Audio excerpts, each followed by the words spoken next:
Until 1931, poultry raising in Nova Scotia was very haphazard and sketchy. The small amount of poultry raised could not supply even local demands. There were ducks, geese, and turkeys grown then as now, but in much smaller quantities, and methods were far less scientific than today.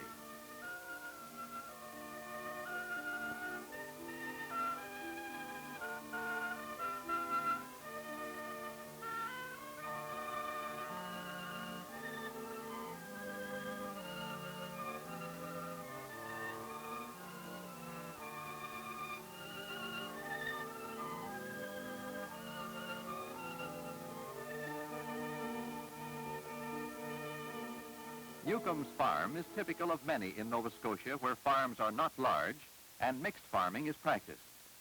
Newcomb has a good-sized orchard, grain, cattle, and garden produce, and he is a good farmer.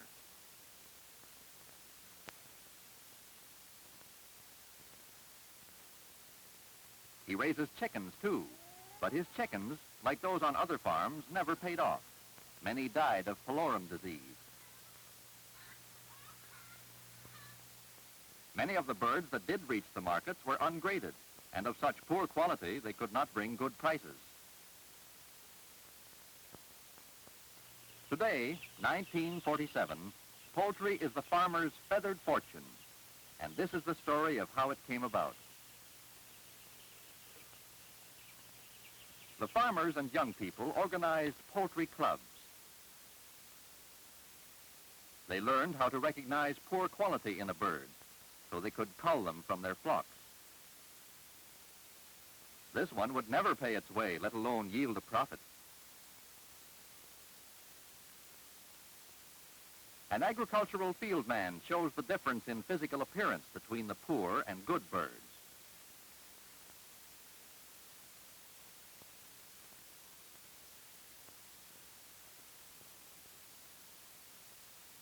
But birds may appear healthy and yet have pullorum disease in their blood. To wipe this disease out, the farmers, in cooperation with the Department of Agriculture, adopted a flock approval policy. This meant that every bird in all breeding flocks had to be blood tested.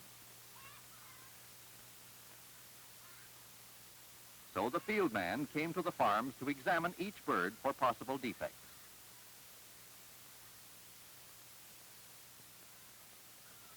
If the bird is perfect physically, they give it a serial number. The bird is then banded with a metal leg band, the sign of official approval. Now, the bird has to pass the blood test for pullorum. They take the blood from under the wing where feathers have been picked off. The vial containing the blood sample of this bird is numbered with the same identification number as on the metal band. And in the laboratory, the blood sample is tested. Here again, the serial number is recorded, and if the test shows negative, the bird will belong to an approved flock. In this fashion, the dread pullorum disease has been practically eliminated from Nova Scotia poultry. Then, in their poultry clubs, farmers interested in poultry raising learned how to caponize young cockerels. This is a delicate operation to desex young cockerels. Cockerels so treated improve in quality and grade and increase in weight. This operation does not appear to set the birds back to any degree. A small incision is made carefully and quickly. They hold the ribs apart with spreaders and use a delicate instrument to remove the testes. The bird's body temperature is so high, no medicament is needed, for the wound heals quickly, and there is seldom any infection. Castrated cockerels will bring more profit to the farmer because they will dress out 2 or 3 pounds heavier than cockerels at 7 to 7.5 months of age on the same amount of grain. Good management and good birds are the secret to successful poultry farming. It doesn't matter whether a farmer specializes in purebred Plymouth Rocks Light Sussex, New Hampshires, or in crossbred. Crossbreds are the first cross between two pure breeds, such as a Light Sussex female and a Rhode Island Red male. Such a cross produces an offspring largely combining the best qualities of the parent stock. The term hybrid is often used in this and similar crosses, but crossbred is the proper name. Under the ROP policy, approved flocks are trap nested to determine how good a producer a bird is. When a pullet goes on the nest, the front automatically closes, so she cannot get out herself. When the attendant takes her off, he reads the serial number on her leg band.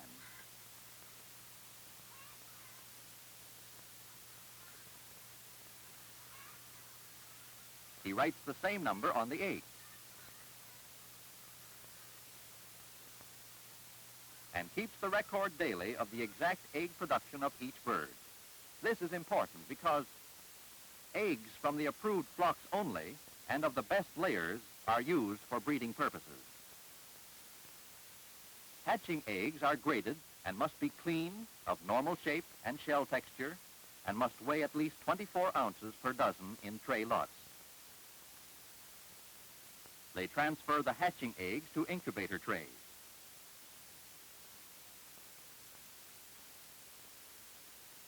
The demand for high-grade hatching eggs and for day-old chicks became so great that large government-approved hatcheries developed in Nova Scotia.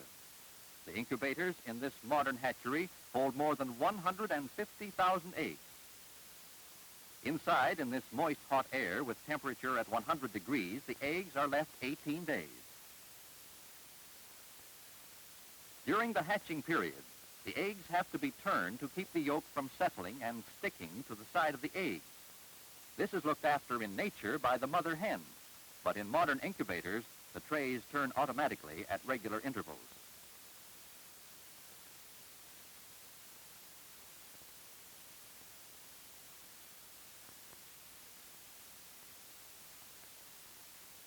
After 18 days, the eggs are taken out of the incubator and tested. If any eggs are clear, they are taken out because they are not fertile. The trays of good eggs are transferred to hatchers, and after 3 days, thousands of baby chicks are ready for distribution to the farmers. From January to June each year, about 2 million baby chicks are distributed from Nova Scotia hatcheries. A fair percentage of the pullets and cockerels are sexed, so they may be sold separately. Rhode Island Red and Light Sussex crossbreds are auto-sexing. This means that the sex is known by the color of the day-old chick. The pullets are a yellow-brown. The cockerels are all pale yellow. But in many cases, as in purebred stock, the pullets and cockerels are all the same color, and each chick has to have its sex determined otherwise. This is the Japanese vent sexing method, and few have mastered the art.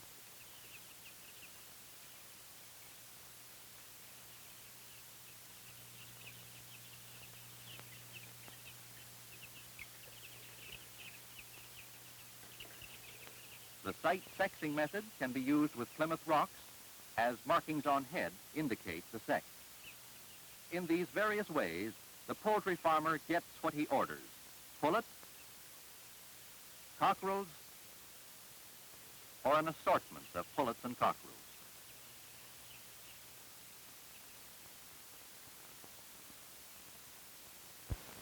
Hatcheries also keep a percentage of their chicks in brooder houses. Some chicks are kept for hatching purposes next year, and some they sell to farmers as started chicks. Most modern brooder houses are draft-proof and equipped to take care of from 250 to 300 day-old chicks. The brooder here is heated by oil and is large enough to keep the chicks warm and allow plenty of brooding space. The feed is kept in feeding troughs raised off the floor to allow full use of all the floor space and to prevent crowding. And there is a continuous supply of fresh water.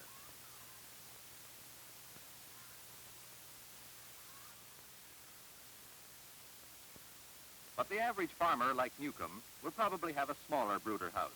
He will make sure, too, it is properly equipped. It must be perfectly clean so the young chicks will not become diseased. The brooder stove may be heated with coal, wood, oil, or electricity. He handles the chicks carefully when transferring them to their new home. They will not know much about feeding, so he puts the feed on paper at first to start them off. These are not the first hatch of chicks Newcomb has brought home this year. Hatches as early as January are now the rule. They pay off earlier than chicks hatched late, according to the notions of mother hens. The newer policy, if chicks can be properly taken care of, means early laying pullets and early marketing of cockerels. For young cockerels may be grown as broilers, kept in a confined space and specially fed. They dress out at fryer age at 3 or 4 pounds, ready for market in the spring and early summer months. Or the young cockerels may be caponized and killed off late in the fall. Care of young chicks is scientific too. Nova Scotia farmers know it pays to set aside 2 or 3 acres of land for a chicken range with water, feed troughs, and small range shelters. Many of the newer range shelters are light and portable, so they can be easily moved from one place to another. Doors fitted on these shelters protect the birds at night. And wire floors are used to keep things perfectly sanitary. The grass on the range should be kept reasonably short, however, and not allowed to grow long like this. Short, succulent clover, alfalfa, or grass is important in developing healthy and persistent layers. Great improvement is noticeable, too, in the proper construction of laying houses. When planning to build, practical insulation, ventilation, deep dry litter, and lighting are carefully considered. Whether the house is relatively small or of the large multiple deck type, which is becoming more and more popular.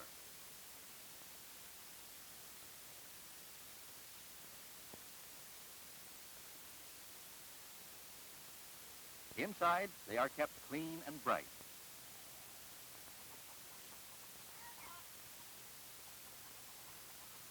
The roosts are arranged so that conditions will be absolutely clean. Fresh fountain water is always available in the majority of the new and modern houses.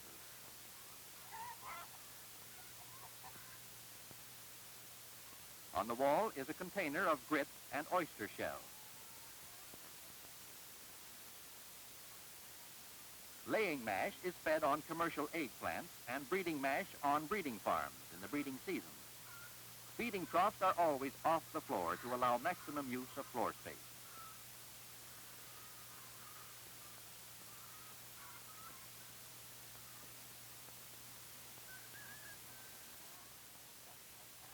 Community nests are becoming very popular in many laying houses. They make for cleaner eggs.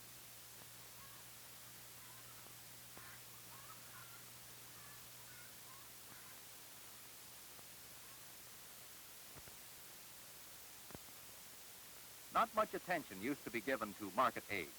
Ungraded and often dirty, they went to market just the same. Today, through more scientific care of nests, most of the eggs are cleaned. Others are cleaned by gentle buffing with a soft sandpaper.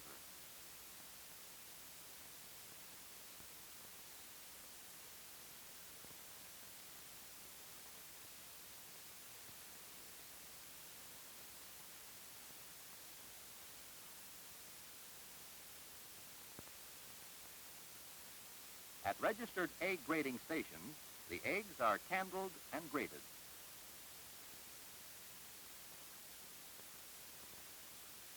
For all eggs now produced on Nova Scotia farms for marketing have to be graded at registered egg grading stations before resale by wholesalers.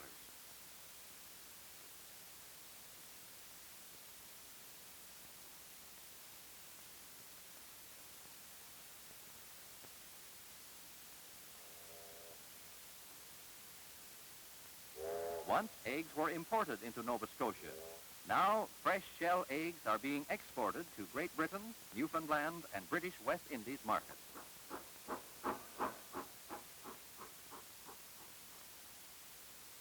By cooperation and organized planning, most communities have worked out an excellent marketing plan. The farmers send word to their plant whenever they have birds ready for market, and the cooperative sends its truck to collect them.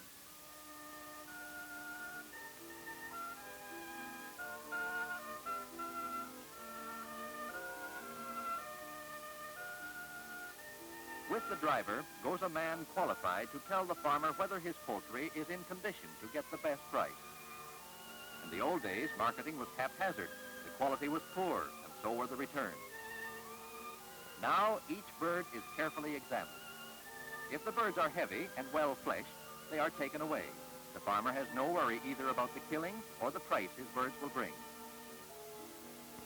The truck makes many calls in the course of the day.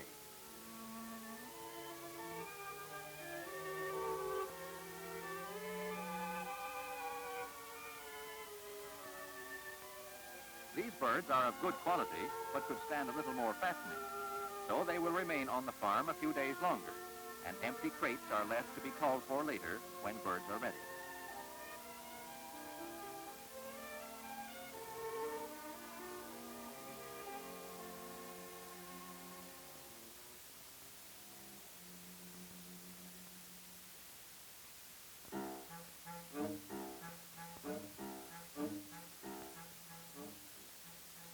Newcomb also has birds ready for the market.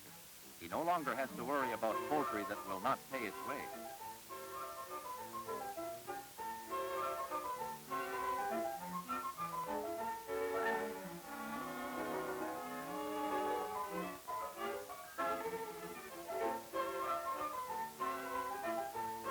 The truck, heavily loaded now, arrives back at the cooperative.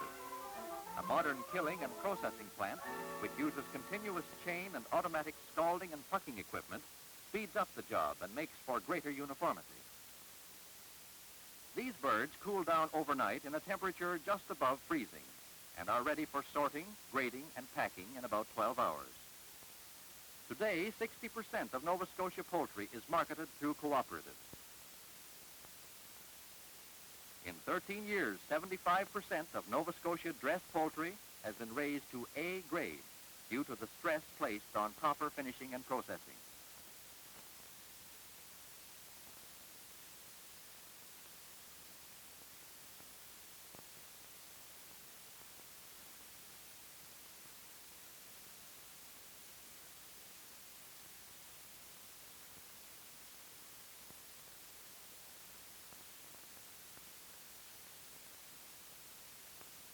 And processing plants are equipped to take care of dressed poultry if it happens to arrive on a dull market.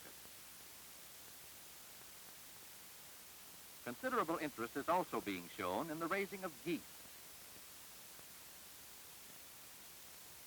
Ducks on a commercial scale.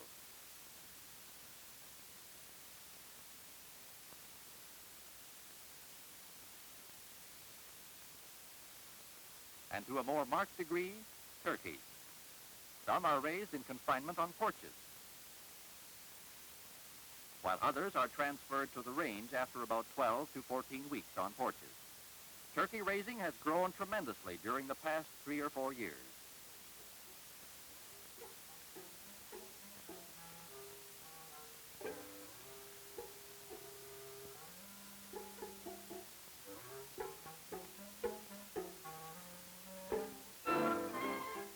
But the most important advance made in poultry is to be seen in the development of chicken raising.